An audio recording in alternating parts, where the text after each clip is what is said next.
postoji neki cilj koji ste želeli da ostvarite, a ipak to nije bilo ostvareno tada, onda, a i dalje vas nekako tišti, dalje je to nekako otvoreno polje gdje malo pa se setite toga da je možda trebalo ipak to završiti do kraja, zaokružiti tu priču, da je ipak trebalo možda dodati još koji resurs ili šta god da je trebalo tada i na neki način to izaziva i kajanje, zato što, eto, nije zaokružena priča, nije to zatvorena priča, nije to realizovano do kraja, onda možda bi stvarno bilo dobro da uzmete i da napišete, ne da mislite, nego bukvalno uzmete papir i olovku,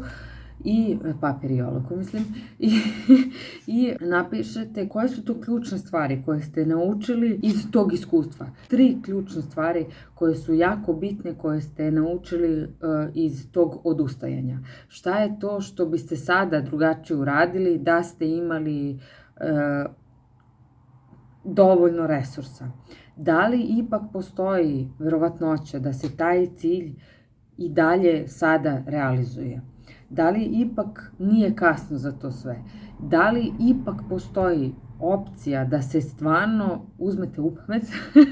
šalim se, da stvarno primenite svu svoju dosadašnju pamet i svu tu energiju koja ide u nepovrat, time što kajanje uzima maha, i da ipak sve to nekako transformišete u pokretačku energiju sada i možda da zaokružite tu priču na jedan totalno drugačiji način. Ili da se totalno kroz taj svoj rad pisanjem totalno oslobodite te griže savesti, te krivice i tog osjećaja nedovoljno uloženog čega god da je bilo tada potrebno i tog osjećaja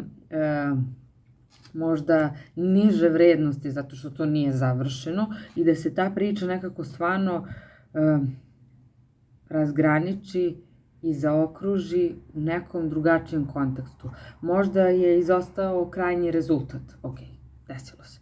ali možda ste dobili jako ključne i značajne lekcije, tako da je to iskustvo zapravo sada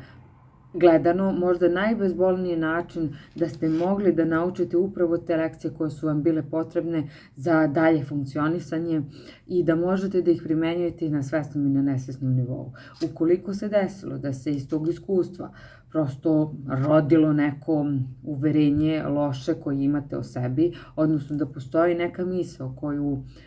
non stop ohrabrujete, a da ta misao ide kontra od onoga što bi vas podržalo, onda ajde samo da vidimo koja je pozitivna namera te misli i kako možemo ipak da tu energiju koja odlazi tamo negde u kontru, da ipak vratimo na pravi put i da to bude opet nekako sve u cilju dobre i lepe realizacije svega onoga što život sam po sebi može i da donese i da napravite od svog života stvarno jednu lepu verziju. I uporno se vraćam na to, šta god da se ikada desilo, ko zna zašto je to dobro i ko zna zašto je baš moralo tada na takav način da se desi. Ali aj samo da vidimo da ne moramo da to iskustvo grčevito vežemo i da ostane vezano za tu ličnost našu i da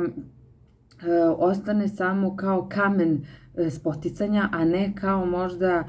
kamen temeljac za sve dobre odluke koje dalje slede. I da vidimo kako to svojim radom i trudom možemo i promenom svojih misli možemo da dođemo do toga da stvarno otpustimo to iskustvo i da na kraju krajeva budemo zahvalni zato što se to tada desilo baš na taj način koji možda uopšte nije bio prijetan i uopšte nije bio za poželeti, ali opet je jačina i snaga tog iskustva sada transformisana i ide u smeru svih onih dobrih stvari koje nas čekaju i da možda na toj, baš upravo tom iskustvu, baš upravo toj Golgoti i svim tim neprijatnim situacijama da možemo da izvučemo ono najbolje za sebe i snagu koja nam je potrebna za sve dalje realizacije i ciljeve, jer gledano onako iz tiče perspektive možda nikad nije isto kao kad gledamo sa zemlje. Mislim, pogled sa 10.000 metara uopšte nije isti kao pogled baš tu gde smo i pogled sa metar iznad i 10 metara, pa tek 10.000 metara, mislim, i tako dalje, dobro.